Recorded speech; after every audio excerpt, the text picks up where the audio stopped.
you. And so nicely made. Yes.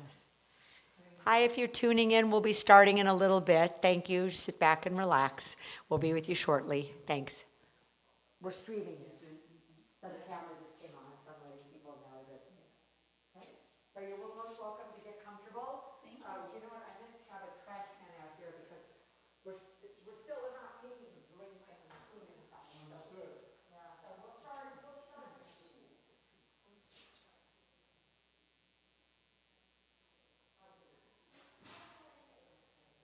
comfortable. I mean, that's the definition of selection.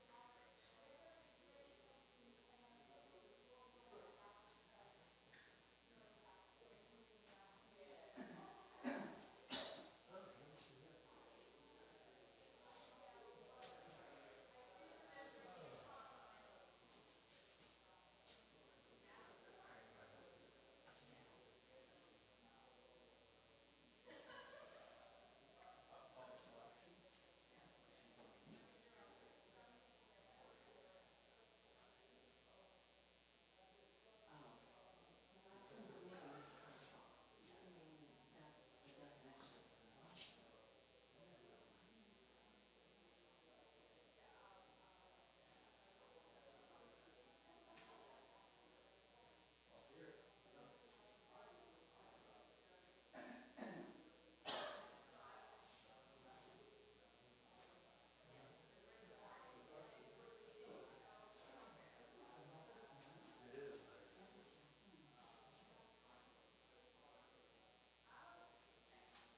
is nice.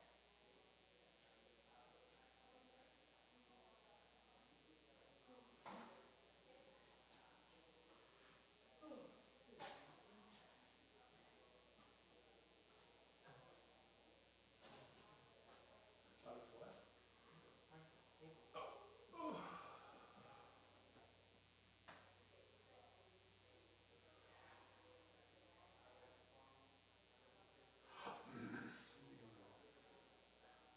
We don't know.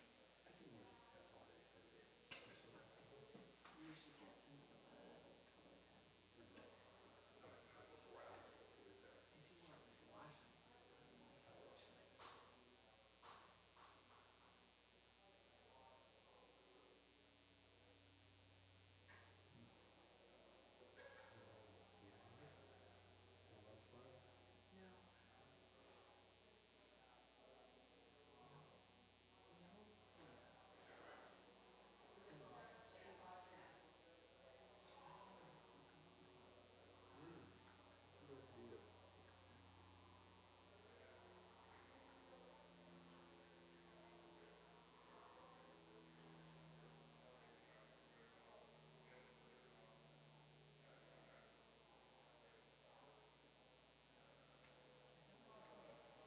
Yeah, Didn't you yeah. recognize No, it? not from far away. It was bigger. Oh.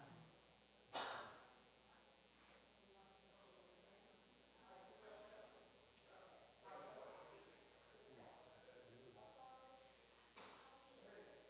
well. Where's she today?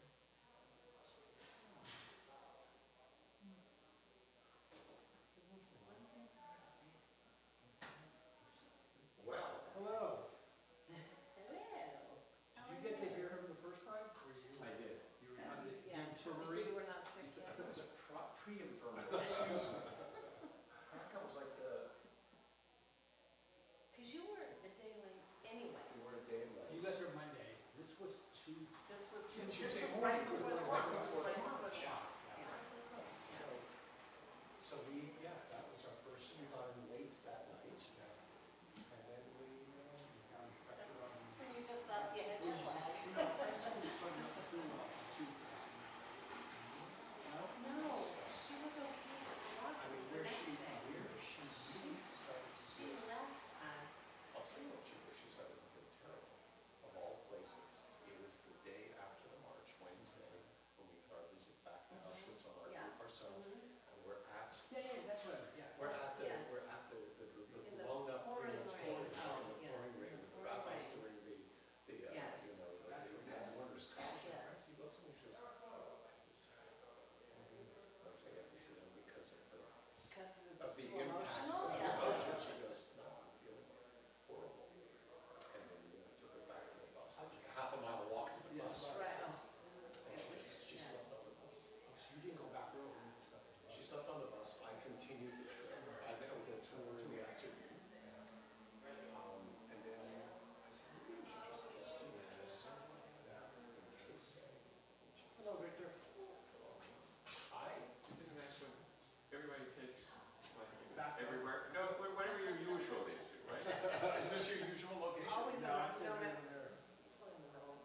Peter always sits there, and Jack should be next to him. I don't think you, well, I tried Lisa as a buffer. Oh, okay. It's like the high holiday seats, this is where we usually sit. Did you see the Israel-Uruguay game this morning? I did not see it. Lost by nothing. I did not see it. Yeah. It was incredible, right? It wasn't very right. Was it a good game? Yeah, I didn't see all of it because I mean, that goal that guy scored, Oh, that Gore scored. I didn't see that. Oh, you should see the repeat, just the replay. The third goal? Yeah, you know, it was in penalty The time. goal that Israeli Turkmen goal? scored Yeah. to bring them to the It was an awesome goal. Wasn't that He faked this unbelievable? way, he faked the other way. I mean, it was a I great mean, goal. it was like a real virtuoso performance. Ridiculous. Oh, well. It was a great run. Yeah, for the first time there, right? Yeah. The Israel men's team has been to the World Cup once, like 50 years ago. The announcers talked about it, and I heard it in the background. So, good for them. Good for the Jews.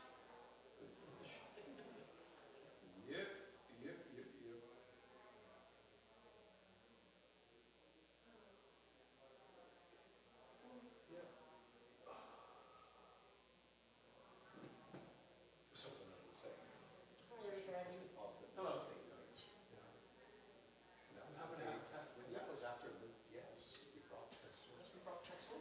Again, hi, everybody who's joining us online. We're in the chapel today, and as you know, it's still new, so we don't allow food in here. So everybody is finishing the refreshments out there, and then we'll be in, and we'll get started in the next 5 to 10 minutes. So hopefully you're having your own refreshments, which you are allowed to eat in your house, and so enjoy them, and we'll be with you shortly. Thanks. What? Really? They leave that message? And by the way, the chapel is not anymore. There still shouldn't be any refreshments.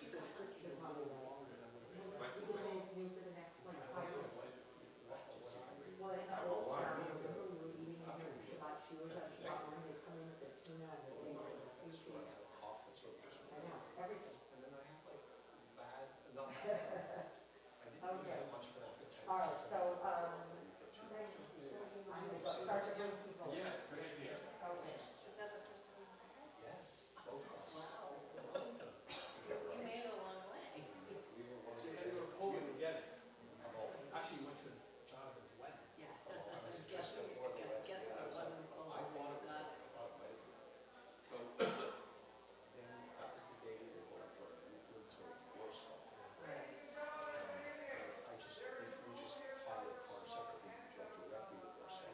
She went right into the airport in Warsaw, and then comes the mail. I was still home, so that next day, I was with the group, the one we went to Warsaw Cemetery, and we went to Treblinka. And then I wasn't feeling a little 100%, so I figured, you know what? I might as well check it out. And I tested I've positive. already been to Poland.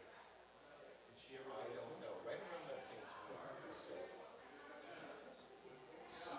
She must have gotten it after we left Warsaw.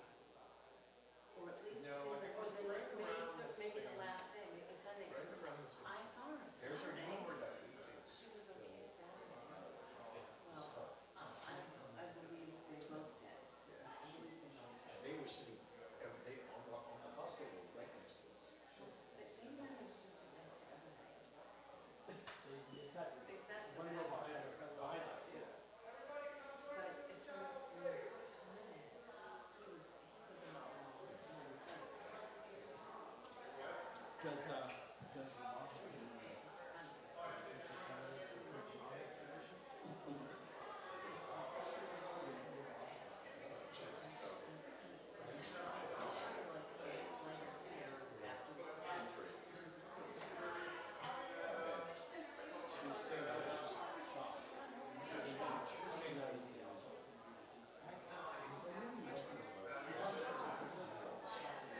And I can't stop, I can't just say goodbye. Or when you can get it up.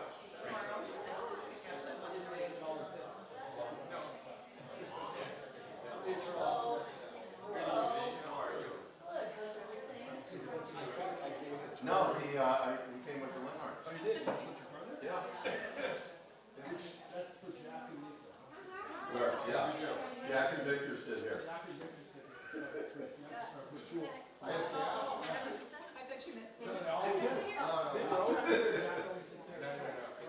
How are you?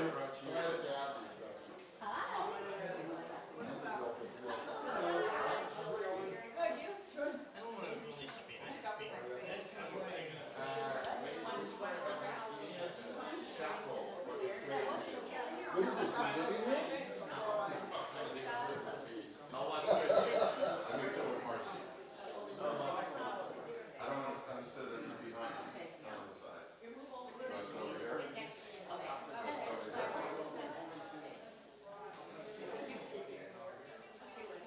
over here.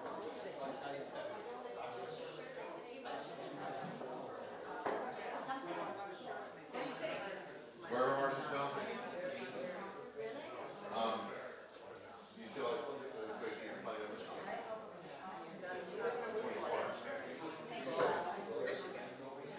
But no, we'll go to the game. I don't know. I don't know. Maybe never say.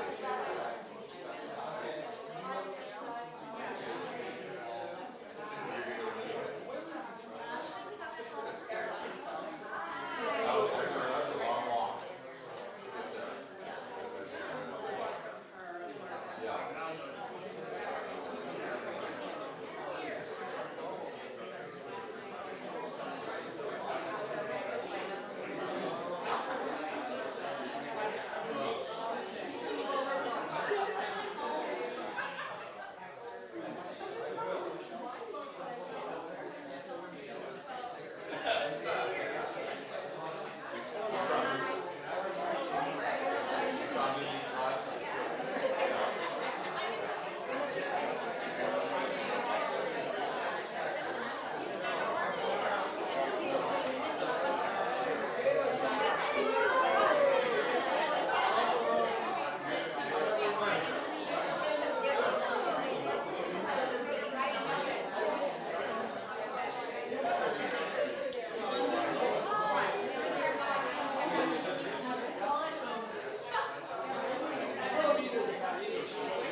Okay. Good evening, everyone. Thank you for being here. Thank you for being here. Good evening. Glad to see all of you. So for those who were with us on the March of the Living trip, welcome back. It's delightful to see you.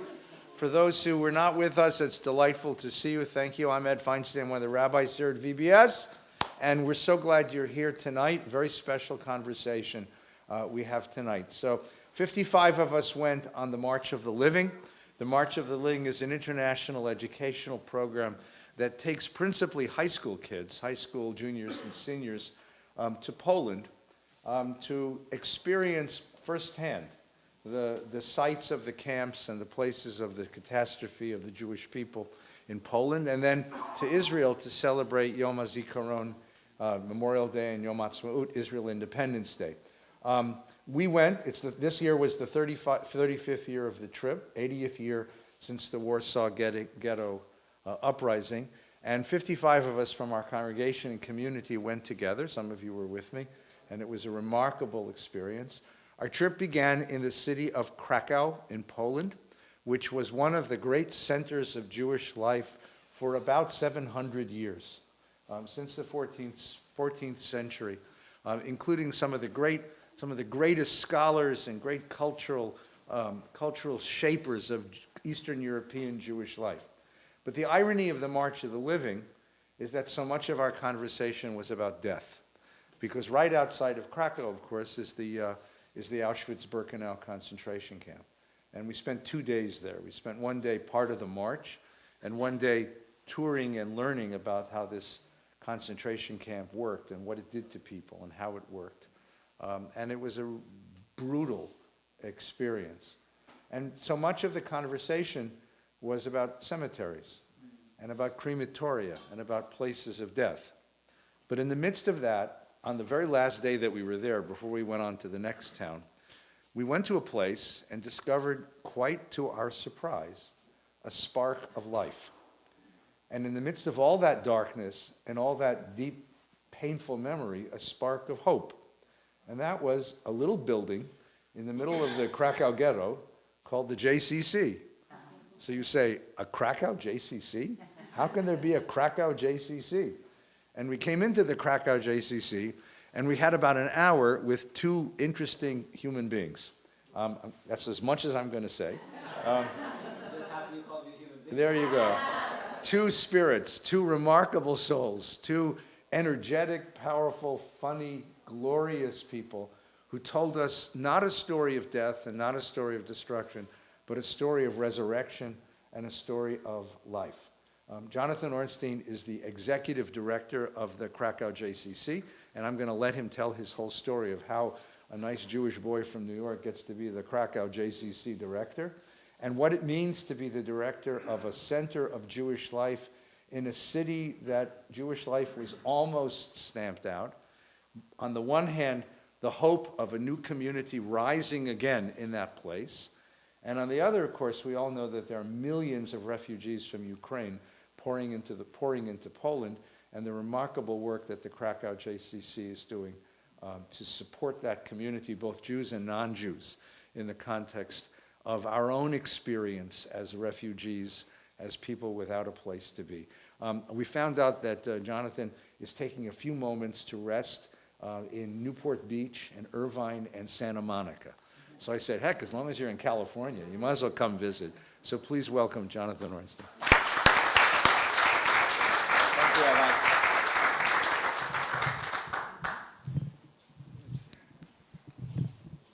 Just gonna raise that a little bit.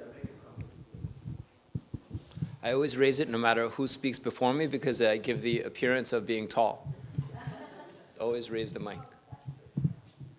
Yeah, he just wants to. Oh, the mic. I won't hear it anyway. You're right. Sorry about that. Who was the other person? You'll forgive me, but it was with Nastya? The rabbi. Oh, with the rabbi. Yeah. I would say my sidekick, but he would say that I'm his sidekick. So we go over that. It's an honor to be here. First thing I will say is that our building's been open for 15 years, and I wish I had implemented the no food in our building policy, because it would look beautiful as this. So you say in Hebrew, titchadesh. So I say to you, titchadshu, be renewed by this beautiful space that we're in. For those of you who came to Krakow, I hope that you won't mind me covering a lot of the same material that we spoke about. But the story is kind of the story. I'm sure it'll be a little different, but you'll forgive me for that. And we'll have time for questions. And I'm actually very eager to hear about your responses to your time in Poland. It's always good after having a little bit of time there that it's, I think people find it very surprising, right? People have very specific expectations. I will say that there are two places in the world that every Jew is an expert on, right? If you say, for example, if you say Latvia to a Jew, unless their family's from Latvia. First of all, you say to an average person in America, we don't know that there is such a thing called Latvia. But you say to somebody Latvia, if their family's not from Latvia, they don't really have an opinion, right? Latvia, we don't think too much about it probably. But two places in the world every Jew is an absolute expert on. What are the two places? Israel and Poland, of course, for very different reasons. Israel, I've never been to Israel. I'm not planning to go to Israel, but I know exactly where the line should be drawn between the Golan and this. Everyone's an expert on Israel because this is our homeland. And everybody's an expert on Poland primarily because of the tragedy that took place there. And we all think we know Poland very well. And you know Poland. Those of you who visited Poland certainly know Poland much better than you did before. And I'm sure we're surprised by certain things in Poland, and one of those things I understand is our center, a center of life. So maybe I'll start with a story, but I wish I knew which story I told you, because I like to always tell stories. But I'll tell a story. And if I told you this one, stop me and I'll tell you a different one. But I like to always start with something like this. So there were two sisters. Feels like I'm telling a joke. Oh, have you heard the one about the two sisters? No, there were two sisters, two girls in Krakow, that grew up, they were born in the early 80s and grew up Catholic, as everyone is in Poland, pretty much, almost everyone. And their parents split up, and their father left the country after communism ended, so the early 90s. And they had no contact. He left and essentially abandoned the family, and they didn't want to have anything to do with the father because he left. And at a certain point, one of the sisters, the elder sister, who was a year and a half older, got curious about her father and the family and found out that the father was Jewish. And this sister got very involved and very curious. She connected to community. I met her before the JCC even opened. Once we opened, she started to help us there and was studying with the rabbi and couldn't be more involved Jewishly. The other sister, not interested. Nothing. She wasn't going to church. They never really were very religious at all and very Catholic, but just not so exciting for her. One day, maybe 8 or 9 years ago, the elder sister brought the younger sister to the JCC for a Hanukkah party. And at this Hanukkah party, the younger sister met a JCC employee, and they got along very well, and they became a couple, and they decided to get married, and the younger sister decided to convert because for her, she wanted to, for us at the JCC, father side, mother side, it's okay, but she wanted to make it more official. She did conservative conversion, then she did Orthodox conversion to kind of make it doubly kosher. And this couple got married in the courtyard in front of the JCC, and now they have a 16-month-old baby.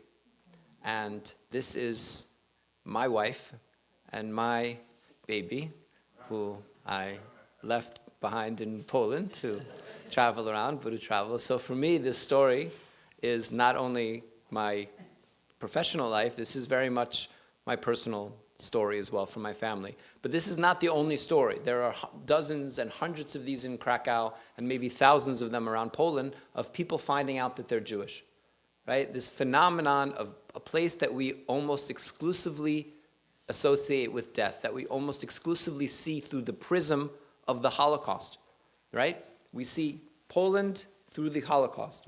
Very hard for us to see before, and it's really difficult for us to see after. But people are finding out they're Jewish. How do we get to this point in 2023 that people are finding out they're Jewish? If I tell you Poland was a very Jewish place, you say, you know that. Yes? Poland was very Jewish. You might not know how Jewish Poland was, although those of you who just came back from Poland, you probably got a lot of it. Also, I'm sure the rabbi got you up to speed. Poland was really Jewish. That's the answer. How Jewish was Poland? 75% of the world's Jews were living in Poland 300 years ago. 3 out of every 4 Jews on planet Earth was living in Poland. That's almost, not quite, almost like Israel and the United States together today. By 1939, you have 3.5 million Jews living in Poland. It's 10% of the population. Jewish population in the United States today, percentage? 2, call it 2, right? Cities like Warsaw were 1/3 Jewish. Krakow was 1/4 Jewish. Cities in the east, like Lublin, Białystok, some of you probably, I'm sure if I say Lublin and Białystok, there's somebody here whose parent, it's always, right? This is where we come from. But anyway, 50% Jewish. There are no cities on earth as Jewish today outside of Israel as these cities in Poland were. And just so we don't think that the Jews were all just completely living on their own and disconnected and not integrated into Polish society, 60% of the lawyers and 40% of the doctors in 1939 in Poland were Jewish. The middle class was overwhelmingly Jewish. September 1st, Germans come in. September 17th, from the other side, the Soviet Union comes in. And by the end of World War II, 90%, the Holocaust has been perpetrated by Germany and its accomplices around Europe. And over 90% of Polish Jews are murdered. Of the 3.5 million, over 3.1 million are murdered. Half the victims of the Holocaust were Polish Jews. A full half the victims of the Holocaust. We know there were survivors. They came to LA, they went to Palestine, became Israel, they went to Cuba, wherever they could go, right? The survivors went. And usually for us as Jews, that's the end of the story. Jews lived in Poland, Jews were killed in Poland, some survived, they left Poland. Poland now exists for us as Jews in the past tense. But not all the Jews left Poland. Some of the Jews stayed, and during communism, they went underground to protect themselves from anti-Semitism, right? Something that's happened far too often in our history. The Jews living in Poland, to protect their children, very often didn't even tell them that they were Jewish. If you were going to stay in Poland, you wouldn't burden the children you're trying to protect with something that would harm them. So you have a generation, even more than a generation, 2 generations almost, of people who grow up, Jews who grow up in Poland without knowing they're Jewish. By 1989, the end of communism, there's almost nothing left. Really almost nothing. A few survivors, a few people, but there's really the last vestiges of Jewish life. But in 1989, when the country wakes up, it is free. It's free for the first time in 50 years. World War II in Poland, in a certain sense, lasted from 1939 to 1989, because from 45 to 89, they weren't free. They were occupied. Different occupation, maybe not as brutal as the German occupation, but it was no fun to be in Poland between 1945 to 1989 for the most part. And it certainly wasn't a time where newspapers could publish what they wanted, and you could be a student and study what you wanted to study, or teach what you wanted to teach. And absolutely, focusing on the Jewish suffering during the war was something that was not done, right? The Soviet narrative was the fascists came and the Soviet Union people rose up and everybody was treated the same and we saved everybody. The Soviet Union itself, many of us will remember, certainly was anti-Semitic in many ways. And if you want to be anti-Semitic, you don't focus on the suffering of the people that you're trying to persecute. It's not in your interest. So nobody really talked about what happened during the war. There was no closure. Jews have been living in Poland for almost 1,000 years. The rabbi mentioned 700 in Krakow, and they're gone. Now, why did the Holocaust happen in Poland?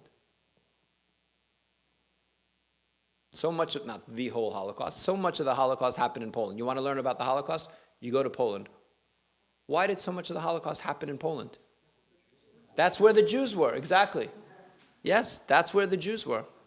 But if we take a step back, why were the Jews there? Why were there so many Jews living in Poland? If Poland was such a terrible, monolithic, anti-Semitic place for hundreds and hundreds of years, I don't think there would have been 3.5 million Jews living there before the war. Now, my point isn't, Poland was paradise for the Jews for hundreds and hundreds of years. It was like everywhere else in Europe. Ups and downs, ups and downs, ups and downs, and then it falls off a cliff in 1939. But at certain points in that history, Poland was a great place to be Jewish. If you're an Ashkenazi Jew, the place that our homeland, of course, where we come from, the wellspring is Israel. The place where we became the Jewish people, the way that we daven, the way we pray, the way that we eat, the way that we get married, the way that we mourn, this all comes from Poland. And Jews had a tremendous impact on Poland, and Poland had a tremendous impact on the Jewish people. And in 1989, Poland is free democratic country for the first time. And one of the big differences, now that they're free to talk about what they want, and the last time they were free was 50 years ago before September 1st, 1939, one of the big differences is that there are no Jews. The Jews are gone. And they can't continue this dialogue that had been going on for 1,000 years with the Jews, because the Jews have been murdered, or the Jews have been kicked out of the country, or the Jews have been driven underground. So something fascinating happens, which for us is strange as Jews. Non-Jews become very interested in everything Jewish, right? Klezmer music is popular. They write books. They open Jewish studies departments at universities. Jewish museums are opened. Jewish culture festivals are started, like the one in Krakow, which is the largest Jewish culture festival in the world, is in Krakow, Poland. To me, this is a very surprising place for the largest Jewish culture festival in the world. As a New Yorker, clearly the largest Jewish culture festival in the world should be in Brooklyn or on the Upper West Side, Tarrytown, right? It's certainly, Poland is not the place. Krakow is not the place. Started by 2 non-Jews, by the way, one of whom is still running it in its 33rd year. So we're speaking about a depth of interest in all things Jewish That's surprising, but we're skeptical as Jews. This is strange for us. Why are we skeptical? We're skeptical, I think, because throughout our history, when non-Jews have paid a lot of attention to us, it has not been a good thing. Right? Things don't work out well when non-Jews start. We as Jews, our history, you know when we did well? When they left us alone. Right? Leave us alone. But this interest in everything Jewish in Poland, this fascination among a country that had a Jewish presence for 1,000 years, has led to the situation that we have today, the environment that's conducive to this rebirth of Jewish life. Our center was opened in 2008 by King Charles. Then he was only Prince Charles. When I knew him, when I met him, he was only Prince Charles, now King Charles.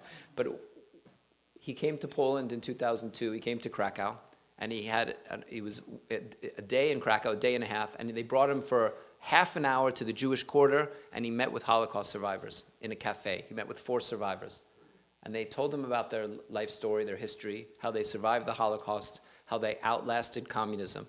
Think for a moment about being a Holocaust survivor that stays in the place where you went through that. It's a very different narrative. It's fascinating. It really is. So Prince Charles says, how can I help you?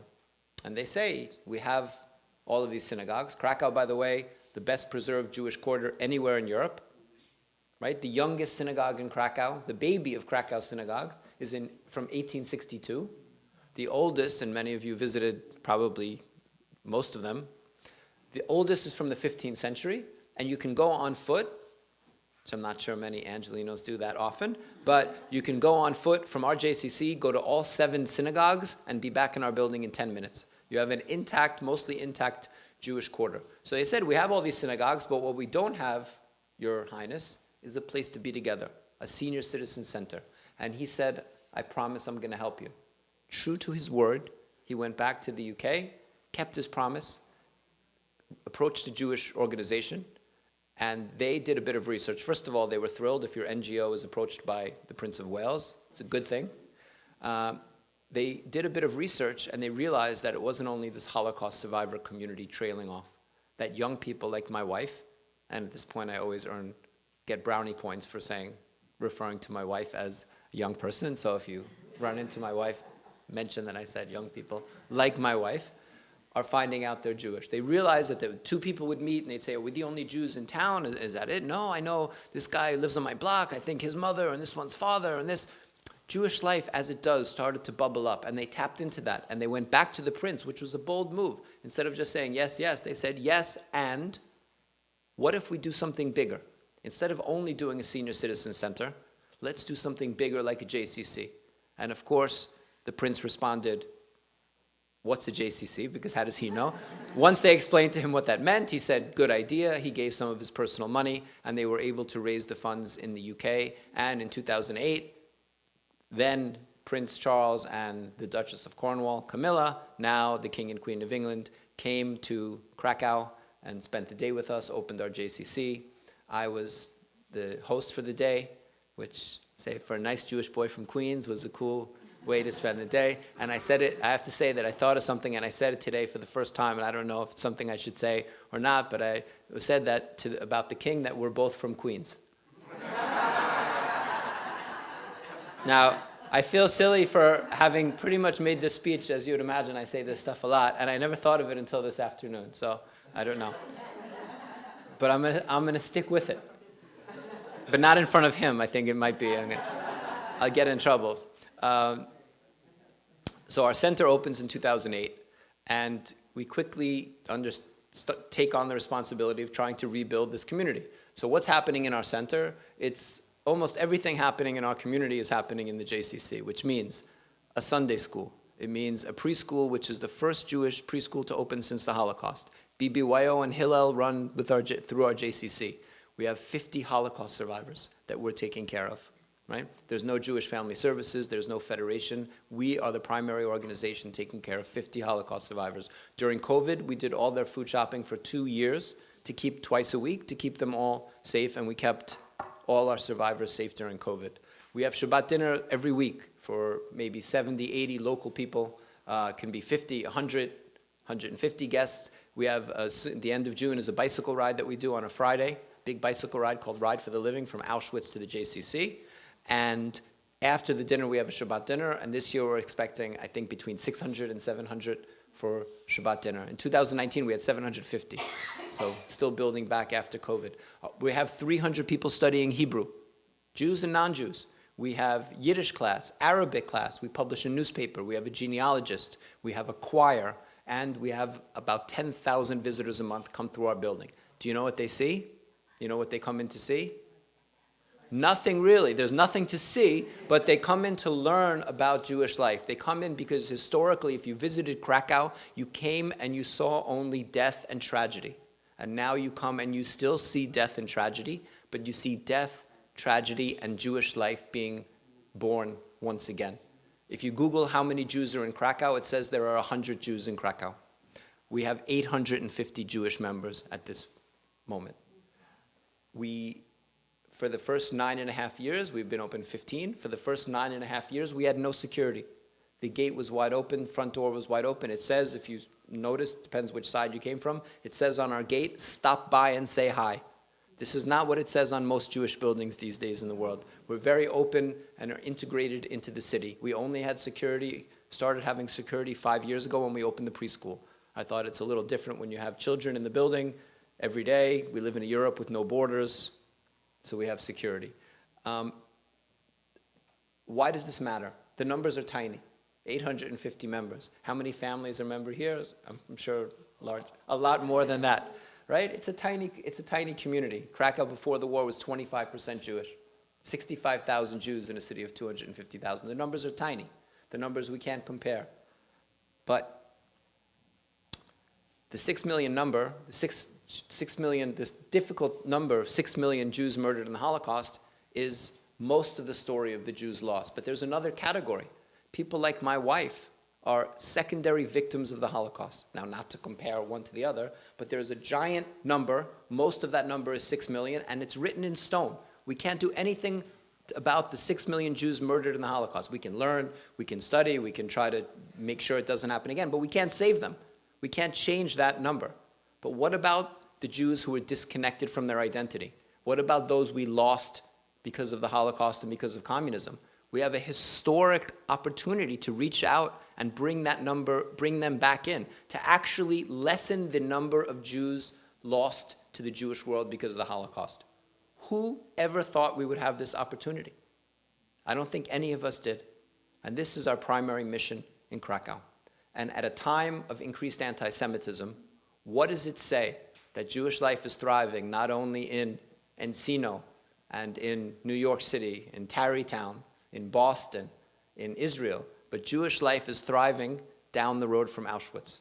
I think it's an incredibly powerful message to the anti-Semites that we're here, we're not going anywhere. Look where we can thrive organically, Jews and non-Jews working together. In our JCC, little JCC, we have 70 non-Jewish volunteers volunteering there to help rebuild Jewish life. But more important than it is a message to our enemies, it's a message to us. It reminds us. We internalize anti-Semitism, right? We can internalize it. Once kids grow up, they think, why does my school have 5 times more security than the other school? What's wrong with us? It reminds us of the eternal nature of the Jewish people, that our strength as a people is not letting ourselves be defined by tragedy, but defining ourselves by how we respond to tragedy. And the Jewish response to tragedy has always been and must be to build and to rebuild. And that's what our center is all about. And this is where I would have ended my little presentation. I probably would have mentioned the bicycle ride and talk about Holocaust Survivor Day. We started a holiday that became this international holiday that was born in Krakow, which is pretty cool. But Russia invaded Ukraine on February 24th, 2022. We in Krakow are about 2.5 hours from the border. And we made a couple decisions that day that still guide us today. And those of you who were in our building, you saw firsthand very clearly what I'm talking about. The first thing is we decided we're going to do all we could for Ukraine. Not what was comfortable, not what I might be able to convince my board was okay, not what the building could allow. No.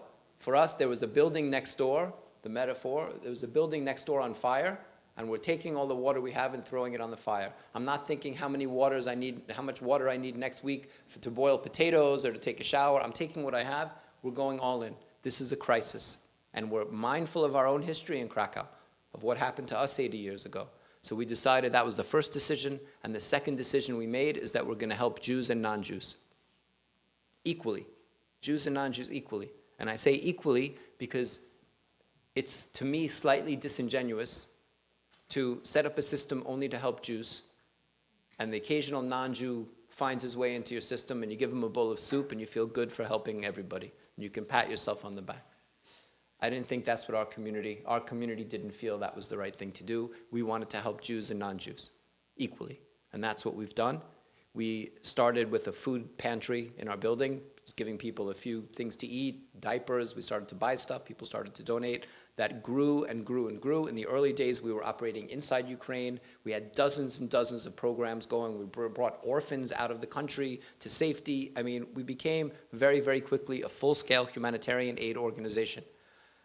We saw that we're feeding people. By the way, that number that we're feeding is probably between 300 and 400 a day come in, and every day. Now, I'm a very literal person. When I say every day, that means Shabbat, it means 7 days a week. Shabbat, it means Christmas Day, it means New Year's Day, Yom Kippur, we kept it open every single day because that's the need. We were feeding people, and we said, wait, where are they living? Krakow is a city of 750,000. At the high point, you had 150,000 refugees in a city of 750,000, 20% of the city. The municipality and the government, federal, national government, were housing less than 10,000 of the 150,000. So we started to house people. At first, we were putting them in hotel rooms. We couldn't find apartments. Slowly, we've been able to move those hotel rooms into apartments. At the high point, we were housing about 500 people a day, and that's almost all women and children. Men between 18 and 60 cannot leave the country. There are a few exceptions if you have illness, if you have a certain amount of children, but for the most part, this is a vulnerable population of women and children whose sons, fathers, brothers, husbands, partners are all still in Ukraine. So we're feeding these people, and we see, wait, we're feeding them, but if we have women and children are going to sleep outside, then how effective is feeding them? So we had these hotel rooms. Now, at this point, we're housing about 300 women and children still, 15 months later. We have 200 of them are in the city in apartments that we've now rented, and we have a facility outside of Krakow, which is actually a 19th century, it was an underused palace that we renovated, and we have 90 women and children living in this, 90 women and children living in this palace. And it's the most fascinating, life-affirming place I've ever seen, really. They've turned it, it's like a kibbutz. You go there and they greet you and they want to feed you. We send food there and they do all the cooking and they have rotation to cook for themselves. It's an amazing, amazing community that's sprung up, all women and children. We're providing psychological support. We're providing language, trying to get language support, English classes, Polish classes, job training, legal support. I mean, we were sending people, if people in the early days of the war, I have a cousin in somewhere, we would help them go wherever they needed to go, buy train tickets, buy plane tickets. Working with foundation, not to embarrass, with Shapiro Foundation, a main partner of ours to help bring people to the United States, the United for Ukraine program, working to take care of them still in Poland. The numbers are pretty big. We're still helping 700, maybe 800 women and children a day are getting support from us. We've so far helped directly 220,000 refugees, 98% of whom are not Jewish.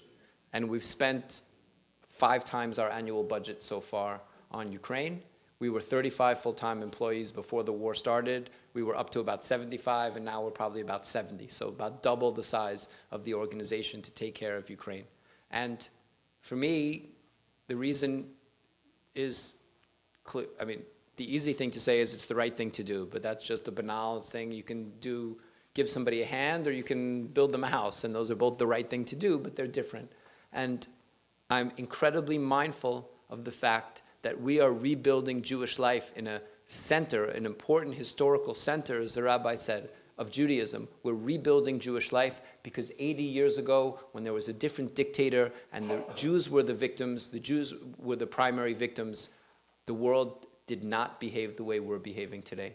The world was indifferent. And I hope that we, and I know that we as Jews understand that our history, our particular history, gives us a unique responsibility to try to ensure that it doesn't happen to others. And that's why, and we take that in Krakow, as I'm sure we all do, very, very seriously. And all that we've been able to do is due to the support primarily of American Jewry. That's Jewish organizations. We're now supported. We're getting money to help with the palace from the Mormon Church, evangelical Christian organizations. So this is really a united effort to be able to take care of Ukrainians. And what an honor it is to be in a position where my community, that I've made my adopted home, I've been living there 23 years, community that was almost decimated has now come full enough circle, say full circle, full enough circle that we, a community that was almost decimated, is now in the position to help tens and hundreds of thousands of other people. Thank you.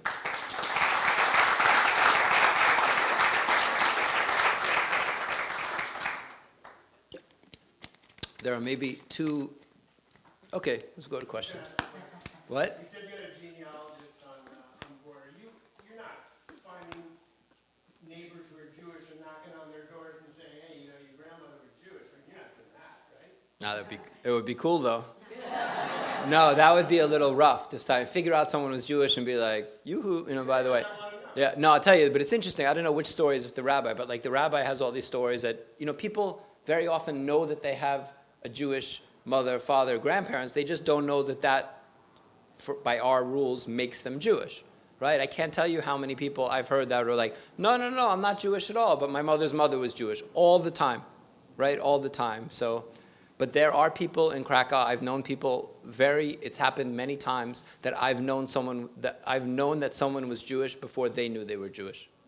I knew a woman a Holocaust survivor who came to our JCC all the time, and her granddaughter never knew. She didn't want it. She was afraid. Think what these people went through. And they went through it in the same place. It's very different when you go through trauma in Poland and then you move to the United States, right? It's easier to put things past you, obviously, in a place that's a different place.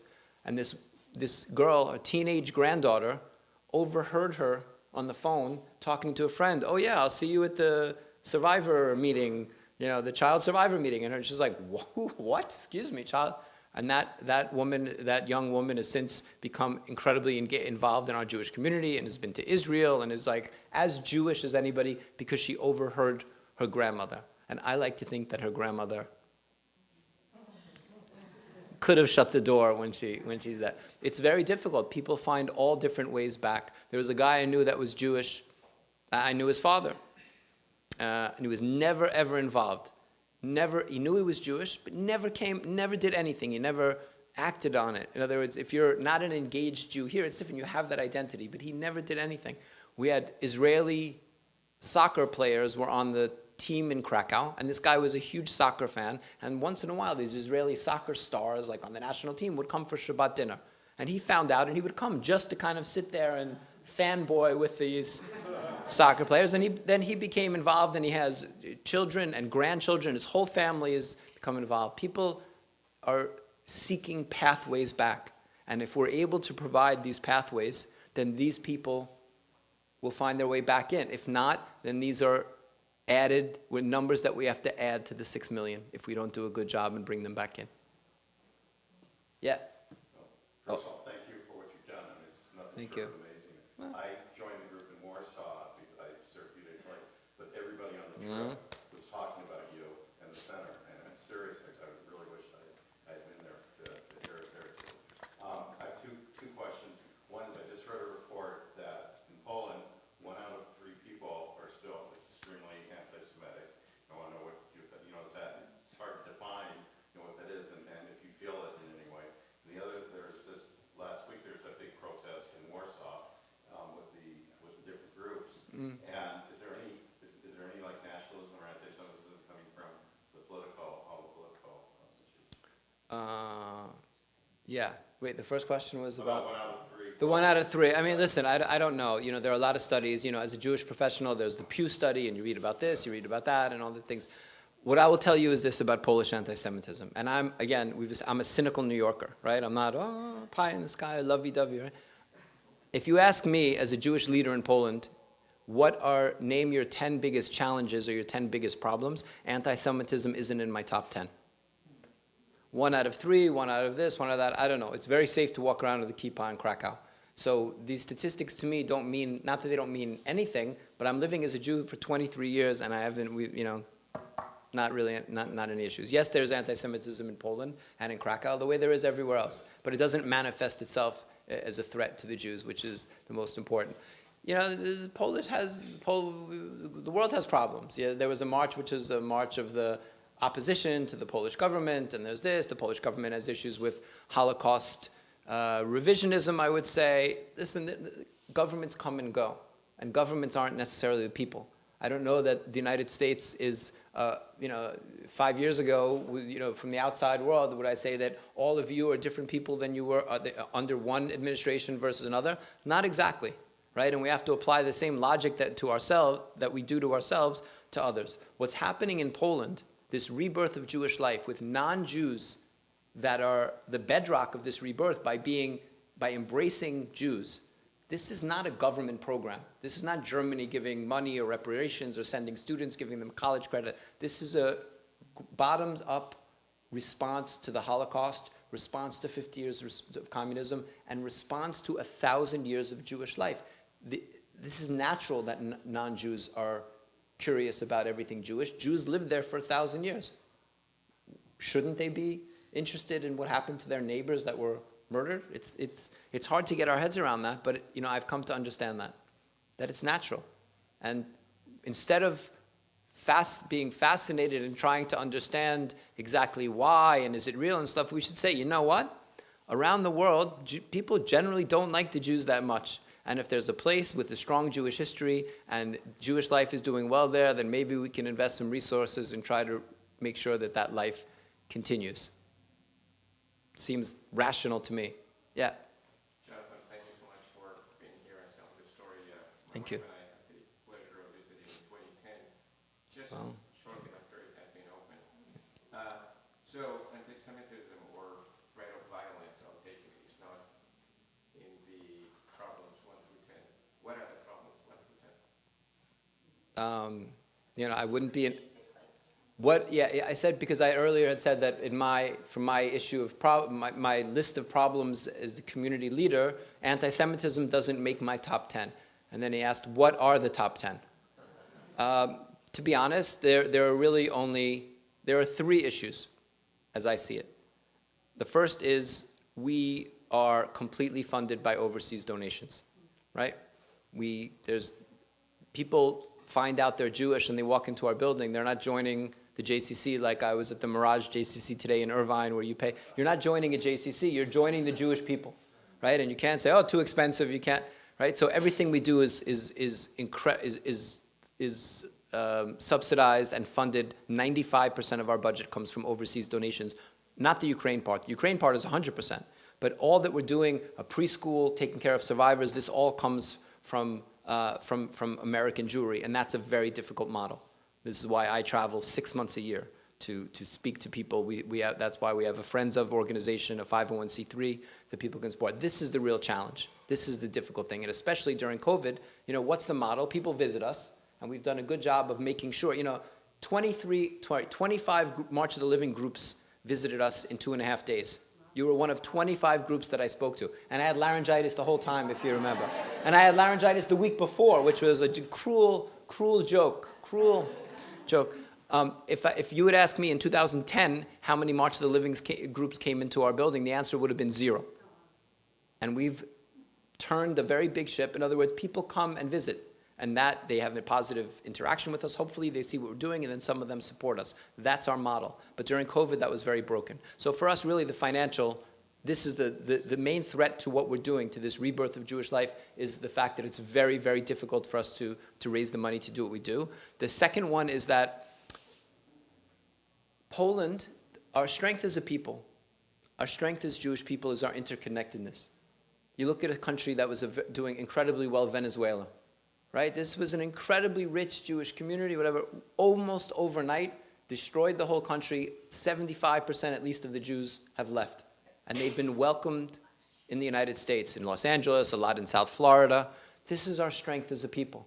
We are interconnected. And Poland, which was at one point the center of the Jewish world, has been disconnected from the Jewish world because of the Holocaust and because of communism. And the second thing that needs to happen is that all of us around the world, when we hear Poland and we think about Poland, we need to make a little bit of a mental switch to not only see Poland through the prism of the Holocaust. Because those young people in my building who are finding out they're Jewish, what's very damaging to them is when people visit and they say, "You're Jewish? You're here? What?" I have Israelis that try to put them in their suitcase to bring them back to Tel Aviv because they can't imagine Jews living in Poland. This is the challenge. And the third thing is this government is not helpful. Although things are larger, what's happening is larger than a government. If you have a government that's problematic long enough, then that infiltrates its way into the curriculum in the schools and all of that, and that's an issue. But I don't see it that way. And just to be clear, the government, it's on the day-to-day level, this government doesn't bother us as Jews. My issue as a Polish citizen, and I'm a Polish citizen for a long time, is the way the government treats women and the way the government treats the LGBT community. And in the Jewish question is really only about Holocaust memory. The government is trying to say that everybody saved Jews during the war, which we know all the Poles did nothing but run around saving Jews during the war, which is I think we understand to be a little bit ridiculous. So these are the issues. These are the things that worry me. But number one is much more than numbers 2 and 3, to be fair. Yeah. I had the pleasure of visiting one of the 25 delegations to Sefer with the Holocaust Museum of LA. Mm-hmm. It was a pleasure. Here's a question I wanted to ask but didn't get a chance. For the refugees and the others, are there affiliations with medical and dental groups or clinics that these individuals are guided to? So it's a good question. Are there affiliations with medical and dental groups that the refugees are guided to? So in Poland, if you're a refugee today in Poland, you have full access to free medical care as Polish citizens do. I'll say that again because you're Americans. Full access to free medical care.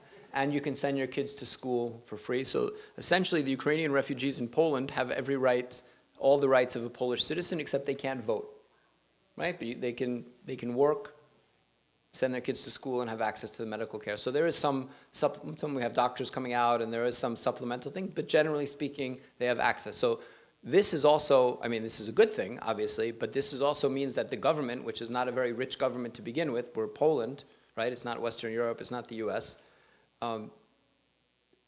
is spending so much money on public education and healthcare for the refugees that there's not really much money left for housing and for other needs of the refugees, which is why Polish civil society, why NGOs have had to pick up so much of the slack. So that's a challenge. Yeah? What percentage of the Ukrainians are staying versus leaving, using it as a stepstone to the refugees? A lot have gone back. Well, a lot have passed through Poland, so it's very hard to know the numbers. 7 million refugees have passed through Poland. A lot of them have gone other places, but a lot have gone back. At this point, Poland, a country of 38 million, you have probably a little bit under 2 million refugees still in Poland. As I said, mostly women and children. Many of them want to go back.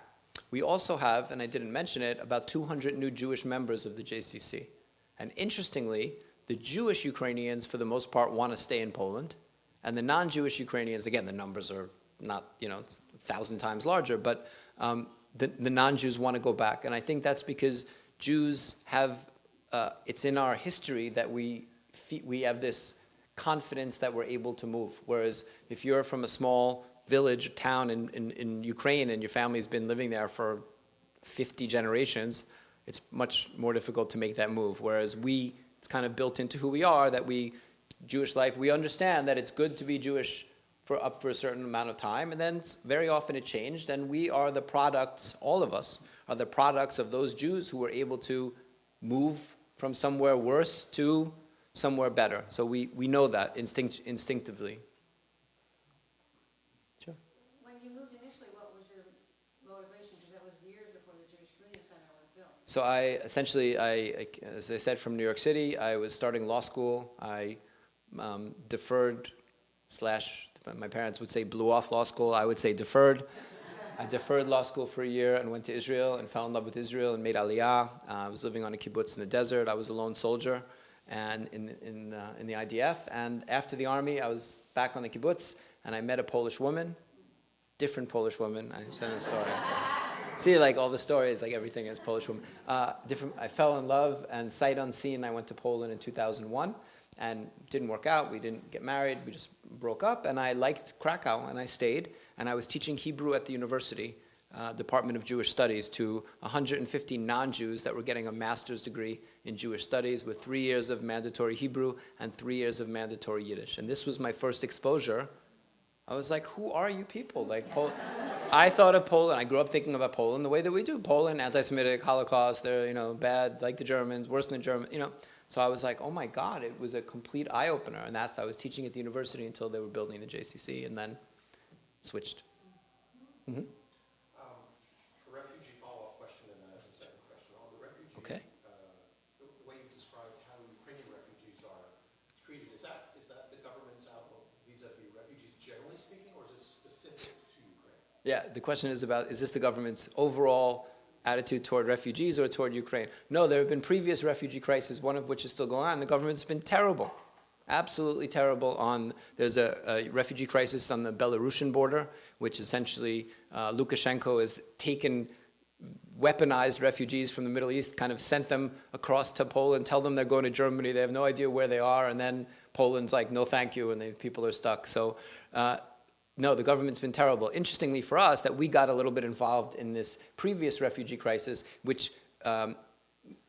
during which we made contacts that once the war started in Ukraine, we were able to turn to these organizations that we'd worked with previously and right away start helping and say, listen, we don't know what we're doing, but we want to help. How can we help? What do you need? How do we do this? And then the previous crisis was, the whole sort of larger European crisis, refugees from Turkey, from Afghanistan, Syria, Afghanistan more. The government was also terrible. One of the ministers said, we can't let them in the country. They have parasites that were, terrible. Just, practically Nazi imagery used by this government, which says, the government sees, the model is, the idea is that Poland, they're playing, without getting too deep into Polish politics, but this idea that Poland, that countries in Europe that are more multicultural are failed, right? And that Poland, they're trying to maintain Poland as a Polish country and keep it Polish, which, for us as Jews and as immigrants, pretty much a lot of it refugees, is terrible, I think. So yes, this government has been, listen, I don't agree with this government about much, but I will say that the government's been fantastic about Ukrainian refugees. And as have the Polish people have been unbelievable. We have, community member who has a 3-bedroom house. She's a single mom. She had 30 refugees living in her house at one point. Yeah, and that's not, if you say that to somebody in Poland, they're like, oh yeah. Oh, I know somebody like that. My follow-up. Yeah, follow. You're speaking mainly about the resurgence of Jewish life in Krakow. Can you speak more generally about what's happening around Poland, like in Warsaw or anywhere else? Yeah. So the two centers of Jewish life in Poland are really Warsaw and Krakow. So, there's not really a revival to say going on in some small town that's in the past. There are Jewish communities, tiny Jewish communities. Ours is tiny, but we're like the big one compared to the other ones. In other cities in Poland, in Łódź, in Wrocław, which has a sizable, relatively for us, sizable Jewish community. But, we're looking at the tip of the iceberg. In a country of 38 million,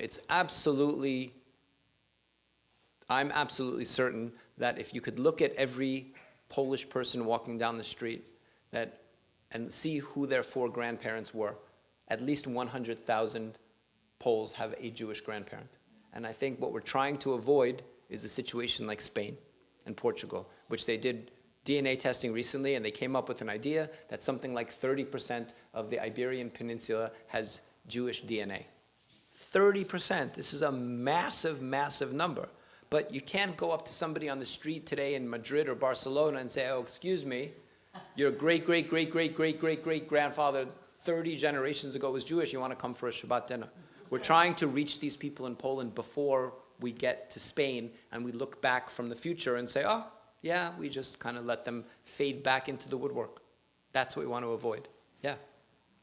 Thank you.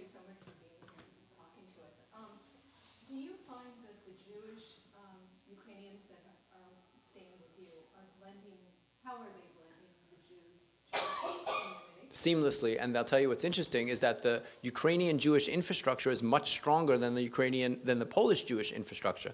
You have these JCCs that would make American JCCs, put them to shame. What's going on in Ukraine, and you have a lot more Jews. You have about 250,000 maybe Jews in Ukraine, day schools, and this. You have a lot of things that we don't really have in Poland. So the Ukrainians are coming much more Jewishly fluent and engaged for the most part than our community, which is still reemerging. Twice a week, a parent walks into my office and says, I have a 9-year-old kid. Where's the day school? Looking at me, like as if I'm hiding it. I'm like, no, there's no day school. Looks at me like what? Like I'm the biggest idiot in the world that I'm running a center. I have no day school. I'm like, it looks at me, what's wrong with you? So there are expectations there, no, but it's been really a seamless transition. We do everything in Ukrainian as well. We have hire Ukrainian person to do programming for us to do it. So it's, we've just added the Ukrainian piece into our center. And the second question I have is, are you seeing the Jewish community as they're growing up, becoming young professionals? Yes, absolutely. There are jobs in Poland. It's not, it's not a place where you find out you're Jewish and you run away. Right? These are the young people who are finding out they're Jewish for the most part want to stay. They want to stay. They see themselves as Polish. Maybe because they grew up before they knew they were Jewish. They have strong Polish identities, and they don't really want to just leave. That's not what's happening. The people that leave maybe more often are the very Orthodox. If they start to become more Orthodox, because obviously to live a very observant lifestyle, you need certain infrastructure that's more difficult in a place like Poland, that you don't have an Erev, you don't have a lot of things, kosher food you can get, but it's not, you're not going to the giant kosher supermarket type place. So the Jews, young people in Poland want to stay. Listen, Jewish history is not so complicated. When places are good for the Jews live there and do well. And we have to be smart enough as a people to put our reasonable prejudices aside. In other words, identifying Poland by the Holocaust makes sense. I'm not like, oh my God, how can we do that? Of course we can. But we need to rise above that and say, wait a minute, it's in our interest for Jews to live, first of all, wherever they want. Second of all, where it's good. And it's not some random place, and we're not doing it to make a statement. Jews have been living there for 1,000 years. Why shouldn't they live there today if it's a good place to live? Jews that are coming from Ukraine, wasn't part of Ukraine Poland? Yes. So Western Ukraine was actually Polish towns before. Yes. Before. Exactly. Western Ukraine was Polish. Okay, so they should be there. Yeah, no, it's right. They're just returning. Yes, in some sense, right? Of course. You could look at it. That's the thing. Our history as Americans is so different than all the rest of the world. And we always think, oh, what they do there and stuff. We're the outlier. We have the very much, say, cleaner history. Obviously, we have genocide and we have slavery. We have a lot of difficult things. But from the idea of being conquered by this one, conquered by that one, that's what every country in Europe, everyone, conquered by this one, conquered by that one, conquered by this one. It's a very different relationship to history that people have there because of that history. We are, the splendid isolation of the United States gives us a very different view. So one more question, how many languages do you speak? That's an important one. Russian and No, 3.5. English, Polish, and Hebrew. Hebrew. Spanish, I can fight my way through it. If you're saying nasty things about me in Spanish, I can understand. Please. Many years ago, when I was in Krakow with a non-Jewish guy, I asked him why he was doing the work he was doing. Mhm. And he said, because this was my culture. Because the Jewish people were the writers and the musicians and led the culture, and they stole that from me. And I wanted that. It's a beautiful sentiment, and I've heard that before, and amen. Yes, that's exactly what a lot of people think. Yes. I'm happy you heard that, because that's I think a prevailing sentiment among many people. If you're an educated, interested, curious Pole, then yes, the writers, the painters, the middle class, these were Jews. They're aware of it. We want to help you. How do we do that? You Give you brownies, I know that. brownies, Yeah. but no brownies in the chapel though. We need financial support. It's costing us we're spending upwards $200,000 a month or something that we don't have, and we need to be able to do that. We have no endowment. We're living day to day at the center, And as much as people can be involved or be involved, tell people about it, invite your friends, have me come back and speak. So yeah, we have a friendsofjcckrakow.org. So it's a 501c3. You can make a donation. We have our, IRS tax number if it's for individuals, donor advised funds, family foundations, all the whole alphabet of philanthropy. Friendsofjcckrakow.org, and all the information is there. Okay, and Thank you, Rabbi. if people are coming to Poland to visit, how do they make that They'd be in touch with me, and we will help them with everything. happen with everything? We will take care. We have a visitor service department. We're like a boutique travel agency on top of everything else. I forgot to mention that, and we will take care of all your travel needs, except flights. That's very important. That's very important. My son was a counselor for a US-wide trip to Poland. He did it twice, actually. So we gave him a cell phone, with an international calling plan. And the US-wide people, God bless them, took the kids from concentration camp to ghetto to concentration camp to cemetery. But they gave them one free night in Krakow in the summertime. And he calls me up very excited. He said, "Papa, listen to this," because we love klezmer in our house. And he holds the phone up. He said, "They're alive. They're alive. And the U.S. white people don't know that they're Jews who are living here." And he was so exciting. When is the Krakow Cultural The Festival? end of June is the Jewish Cultural Festival in Krakow, the largest festival, and our bicycle ride from Auschwitz to the JCC, Ride for the Living, is right at the end of the Jewish Culture Festival. We have over 200 people riding. I actually am riding with a 94-year-old Holocaust survivor who is in 5 concentration camps from Krakow. And just to understand who this person is, this is a remarkable human being. The other day, he was volunteering. He spent 4 hours volunteering in our JCC, packing food for the refugees. And I should tell you, you asked about support. One other thing, that if people, so you can support this bicycle ride, I'm doing the ride, me and Bernard doing it together, and we have a match. So any donations that will be given will be matched up to $100,000. So, no, but we'll add it. Yeah, that's for the. We'll put it. But it's not. It just happened yesterday. So. It's an electric bike, right? No, I'm on a I wish. Oh, no, he's on with me. I'm on a tandem. He's not a light 90. No, he's good. I'll tell you what, riding, of all the experiences, I've been blessed to have a lot of amazing experiences in life, and I spend a lot of time with our survivors. That's the thing closest to my heart.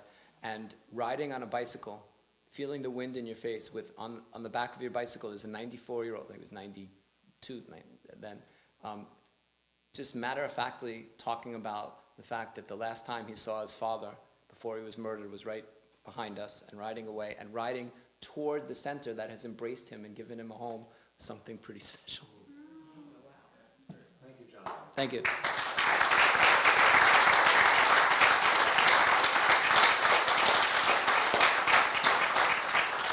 We'll put up on the VBS website and on the WhatsApp page the connection, the link, in case anybody wants to send a donation. And if anybody goes, take some good pictures for us, okay? Thank you all very much. Have a wonderful, good Shabbos. Thank you so much, so much. Thank you. Yeah, I was like, oh my God, after joking about it, I did.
sure. Probably the same golf tournament I probably out at. Who knows?